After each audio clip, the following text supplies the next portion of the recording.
Right liquor కేసులో MP Mithun రెడ్డికి మధ్యంతర బెయిల్ మంజూరైంది.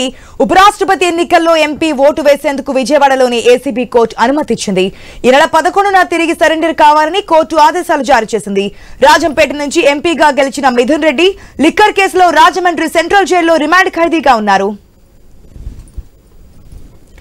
మధ్యంతర బెయిల్ లభించినట్టు తెలుస్తోంది మిథున్ రెడ్డికి. దీనికి సంబంధించిన అప్డేట్స్ మా ప్రతినిధి కాంతి ద్వారా తెలుసుకుందాం. కాంతి, ఏపీ లిక్కర్ స్కామ్ కేసులో కీలక పరిణామం చోటు చేసుకుంది. మద్యం కేసులో రిమాండ్ ఖైదీగా ఉన్నటువంటి ఎంపీ మిథున్ రెడ్డికి ఏసీబీ కోర్టు మధ్యంతర బెయిల్ ను మంజూరు చేసింది.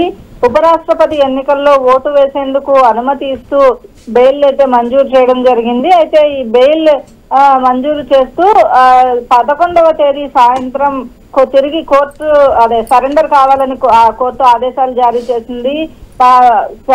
ఏదైతే ప్రస్తుతం రాజమండ్రి జైల్లో ఉన్నటువంటి మిథున్ రెడ్డికి 50,000 రూపాయల పూచీకత్తు, 2 షూరిటీలతోటి మధ్యంతర బెయిల్ మంజూరు చేసిన కోర్టు. అయితే లిక్కర్ స్కామ్ కేసులో A4 గా ఉన్నటువంటి మిథున్ రెడ్డి మధ్యంతర బెయిల్, రెగ్యులర్ బెయిల్ కి సంబంధించి 2 పిటిషన్లు దాఖలు చేయడం జరిగింది. అయితే రెగ్యులర్ బెయిల్ పిటిషన్ కి సంబంధించి దీనికి రెండింటికి సంబంధించినటువంటి విచారణ అయితే ఈ నెల 3వ తేదీన జరిగింది. మధ్యంతర బెయిల్ పైన వాదనలు ముగియడంతో తీర్పు ఈ రోజు వెలువరిస్తామని ఆ రోజు చెప్పడం జరిగింది. ఈ నేపథ్యంలో రెగ్యులర్ బెయిల్ 8వ తేదీకి వాయిదా వేశారు. అదేవిధంగా ధనుంజయ రెడ్డి, కృష్ణమోహన్ రెడ్డి, బాలాజీ గోవిందప్ప బెయిల్ పిటిషన్లకు సంబంధించినటువంటి వాదనలు కూడా ముగిశాయి. ఈ నేపథ్యంలో మిథున్ రెడ్డికి మధ్యంతర బెయిల్ ని మంజూరు చేస్తూ కోర్టు తీర్పు ఇచ్చింది.